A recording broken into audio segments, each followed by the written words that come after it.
Dear younger soul, I know at 14 years old you did not know a lot of things. You were grown up a bit sheltered and unexposed, only knowing the culture of community and church. So you know the quiet and good side of life.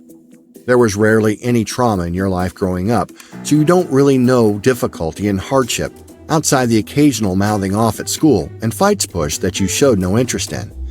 People thought you were weak and a coward, and maybe you were. But you managed to go through without getting into much trouble, so kudos. There were many advancements made in the years leading up to your 44th birthday that you were not privy to, and neither did it enter into your thoughts that these things were possible, and that's quite okay. I don't think we have a prophetic gift per se, so not seeing the future may have prevented unnecessary burdens, because you would not understand what you're looking at anyway. But never in my wildest dream did I think the world would change so much. At 14, you did not know about cell phones or social media. There were no land phones, or maybe there was, but not for you. Communication was still by written letters and postal mail when distance was an issue. You had to see your friends to communicate with them, so it was more personal, enjoyable, and less risky than to build relationships. You did not have access to a computer, internet, or a smart television, or any smart devices. None of these things seemed to exist in your world. Your parents did do a good thing when they sent you to computer class for those 2 summers. It was more about preventing you from being too idle than for you to learn the new technology being introduced to the world. I remember the Lotus program and having to type Win at DOS prompt for Windows to open up. There was a gateway with a black and white cow. I will never forget that. You still have those certificates in a file in the important drawer decades later. It is a reminder that you are not as dumb as you thought you were.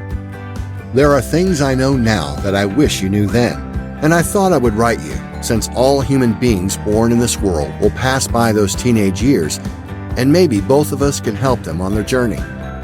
I realize many young people like yourself are making worse choices than we made back then. They are exposed to a whole lot more too, and it is because they are incapable of seeing just how these choices frame the world that they and their children will experience tomorrow. There is no choice that doesn't sow a seed in the future that produces after its own kind, good or bad.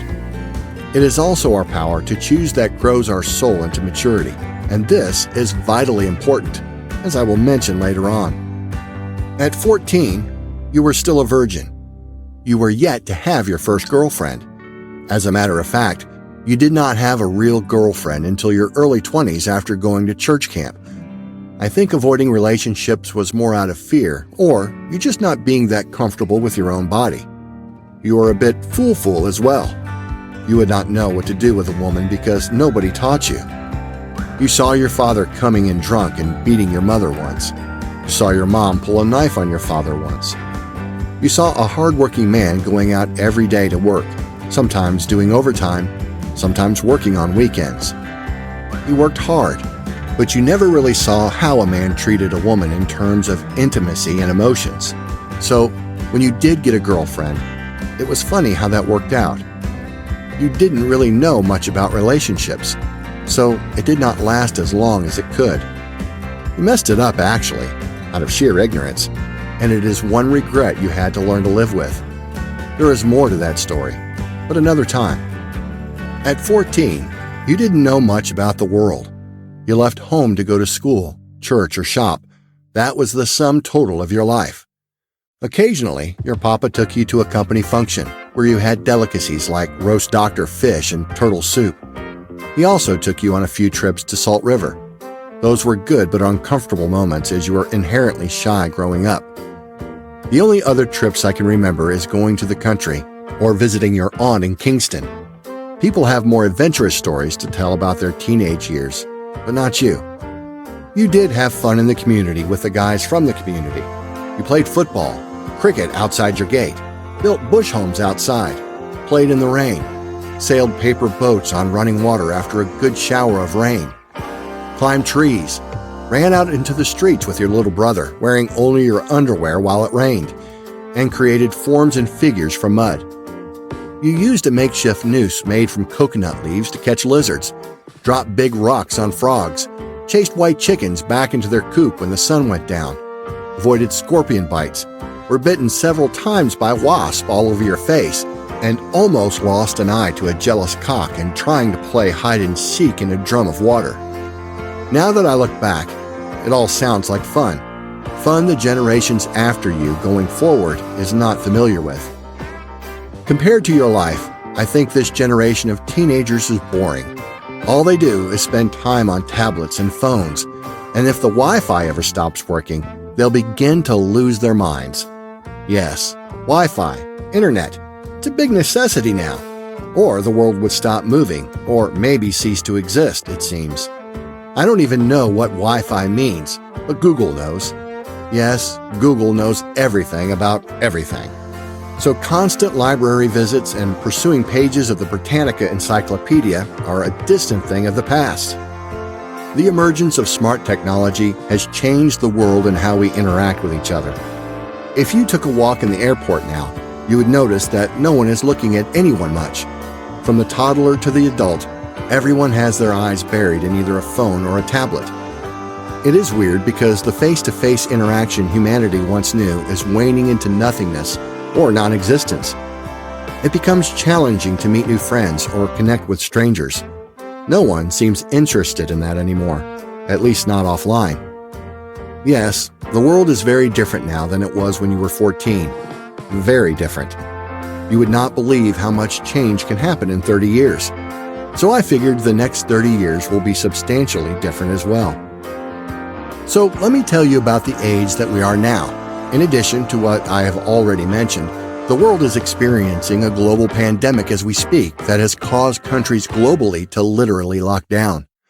Borders have been closed to sea and air travel on occasions, and many restrictions have been implemented, including mandatory mask wearing, social distancing 3 to 6 feet apart, and increased personal hygiene.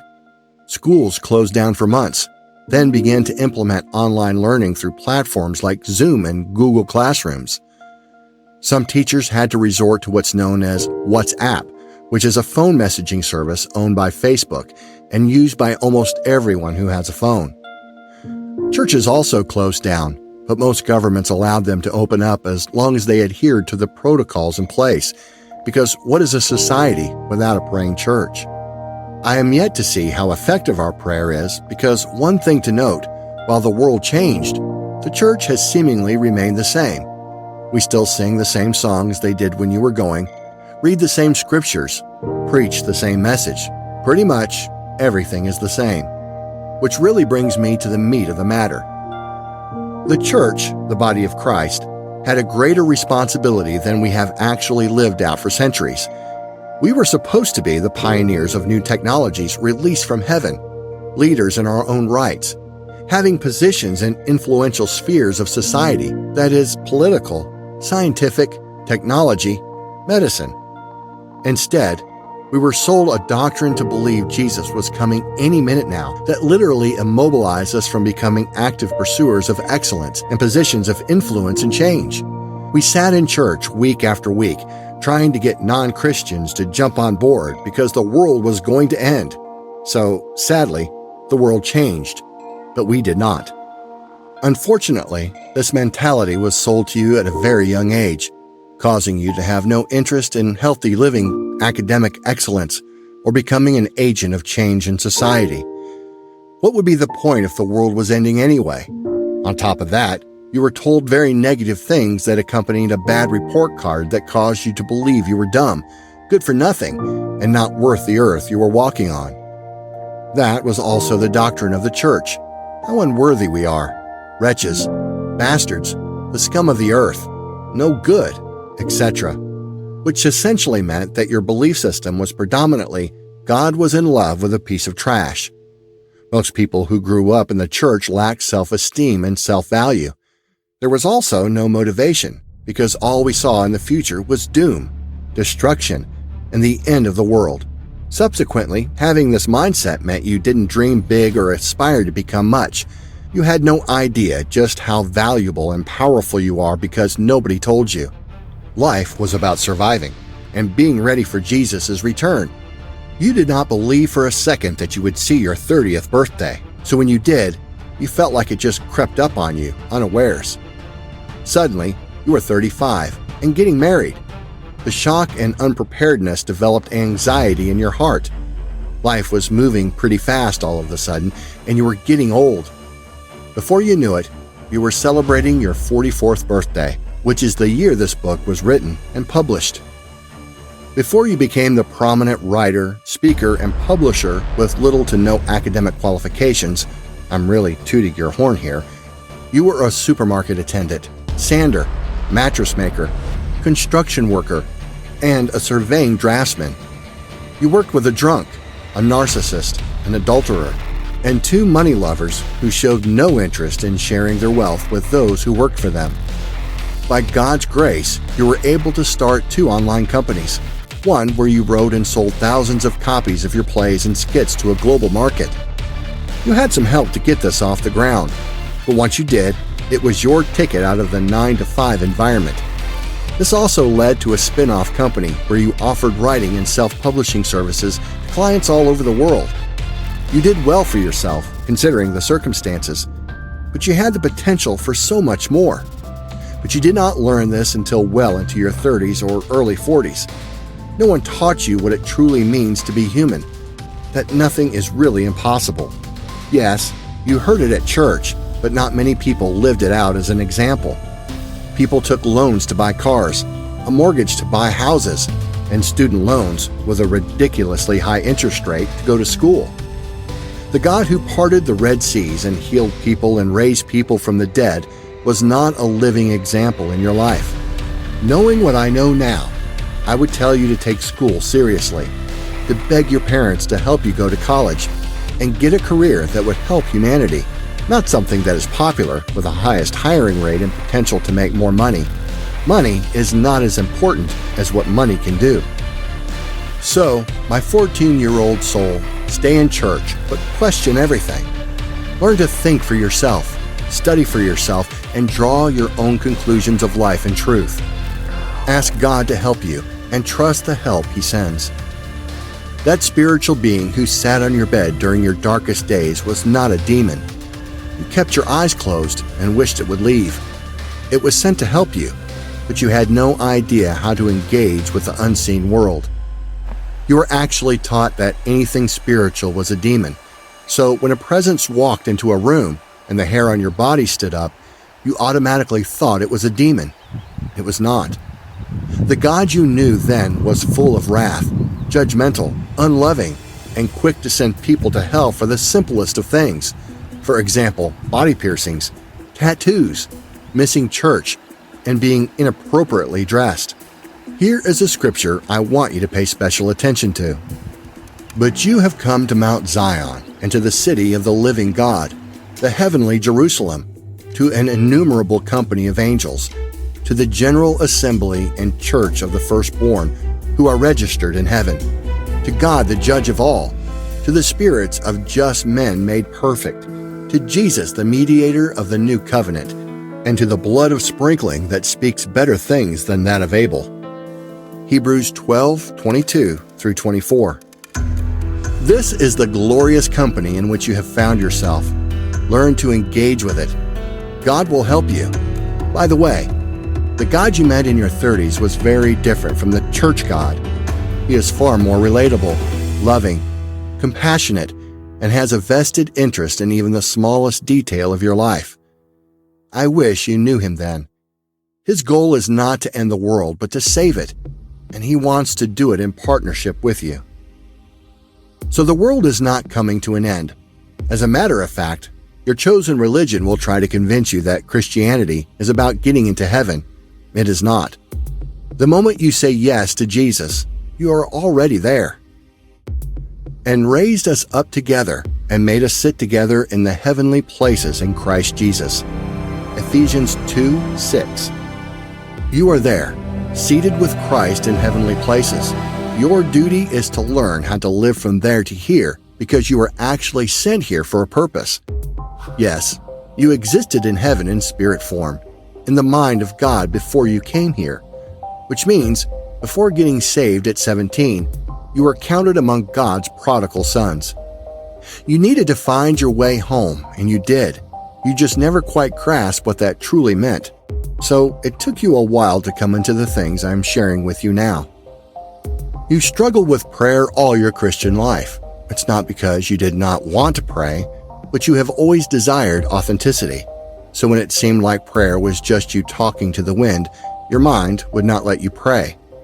You tried everything, every book, every practice, every advice to try to get into the habit of prayer, but to little avail. You do talk to God heart to heart. You do maintain somewhat of a connection within. You do sometimes pray when asked at church, though uncomfortable as it is, but you struggle with this thing, my young soul. Here is a good prayer to get into the habit of praying. Our Father in heaven, hallowed be your name. Your kingdom come, your will be done, on earth as it is in heaven. Give us this day our daily bread, and forgive us our debts, as we forgive our debtors. And do not lead us into temptation, but deliver us from the evil one. For yours is the kingdom and the power and the glory forever. Amen. Matthew 6, 9 through 13. You struggled with making a daily habit out of reading the Bible. You eventually got acclimated to it way up in your 20s, and it did wonders for you. You started to teach and preach at church, took on leadership roles, etc. I was amazed at what reading the Bible from cover to cover did. But then you should have continued reading, but you stopped. I encourage you to make it a habit to read through the Bible every year and read different translations.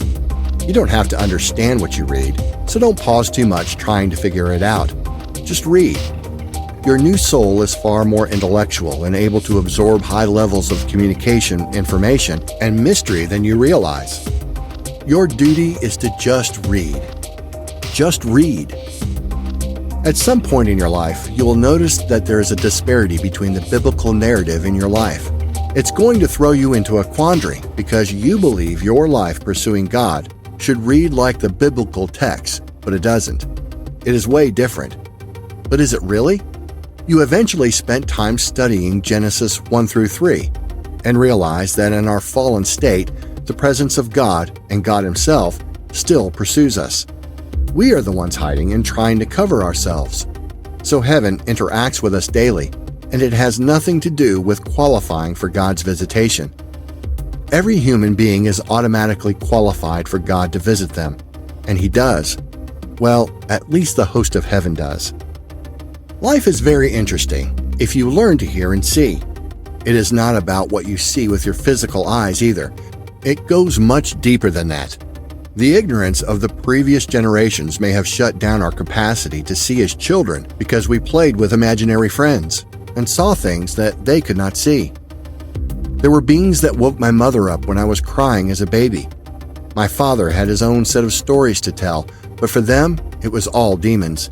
For some reason, Christians demonized the spiritual realm, and the only thing they accepted from the spirit was the tongues and shaking uncontrollably.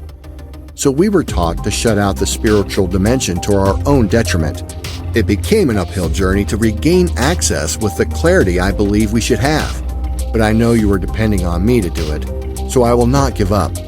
When you get to my age, the world must be better than it is now, and it is our duty and responsibility to make it happen. From an older soul to a younger soul, one of the most vital pieces of information I can pass on to you is the need to mature your soul. As an unbeliever with a soul that is devoid of life, if you can mature your soul, you can accomplish great feats, as history has demonstrated repeatedly. Imagine the unlimited potential for the believer who learns how to mature their souls. The idea that all things are possible only makes sense to the one who has a matured soul, whether you are a believer or not. This is access given to humanity. Do not practice to look at the world through a divided lens. There is one humanity. In the beginning, God made man, not Christians and non-Christians, not black and white, not rich and poor. Every human being has a divine spark. If that light is completely vanquished, such a one will dwell in darkness. You are light, and light dispels darkness by virtue of its presence. Without doing anything other than showing up, your light begins to illuminate your environment. There is no darkness that light cannot penetrate. Young soul, never underestimate the power of you showing up in every place your feet will take you because you are an embodiment of divinity. Pay attention to your speech and thoughts. They create your future and the reality and experiences you have. Paul understood this very well when he said, "Finally, brethren, whatever things are true, whatever things are noble, whatever things are just, whatever things are pure, whatever things are lovely, whatever things are of good report. If there is any virtue, and if there is anything praiseworthy, meditate on these things." Philippians 4:8. Life is difficult, but if you focus on the negative stuff, it will multiply. Whatever you gaze at multiplies. That is a spiritual principle no one taught you growing up. It is important how you see, how you hear, and how you think. You are not a failure. You are not a loser. You are not born to suffer. You are unique, one of a kind, a gem in the Father's eyes. You are important to God. You and God have an agreement for you to come to earth and accomplish a purpose. There is a divine destiny embedded in your very existence. You are not a mistake. You are here because you are supposed to be here. You wanted to be here. You wanted to come to earth to accomplish the Father's will. You wanted to do great things, to bring glory and honor to His name.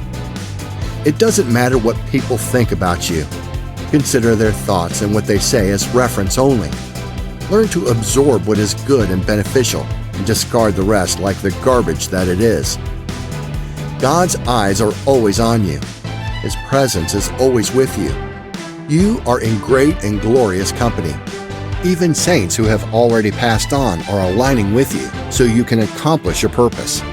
And if there is time, you may be called upon to also finish that which another started. Live in a constant awareness that God is with you. Live in the consciousness that you are surrounded by a glorious company of heavenly hosts. You are one, but you represent a majority. Your life will count for many generations to come because the world you make today is the world the next generation will live in tomorrow. You hold the key to unlock the possibilities embedded in humanity by first unlocking that which is within you. Focus on you. Change you. Fix you. Creation is waiting on you to emerge, not on what you do. Your gifts and talents are as unique as your DNA and fingerprints. No one can do what you do. No one can be you. Your voice is known in heaven. It is known in creation. What you say has divine value, so think God thoughts and speak as if God is speaking through you. You are light. You are a life giver. The living water resides in you, so let it flow. Be a river and not a lake. Keep moving. Keep growing. Keep learning, and you will grow your soul into the divine entity that it was meant to be. Approach every difficult situation and people with a smile on your face. Trials come to make you strong. Every negative circumstance can be transmuted by gratitude and acceptance. It will unlock greater glory within you and make you stronger. You are more than a conqueror. You don't just walk away in victory, but you walk away stronger than you were before. Every challenge and obstacle in your life was meant to be overcome. I believe in you, young soul. I believe in your potential to change this world, and you will. Shalom. Peace. It is well.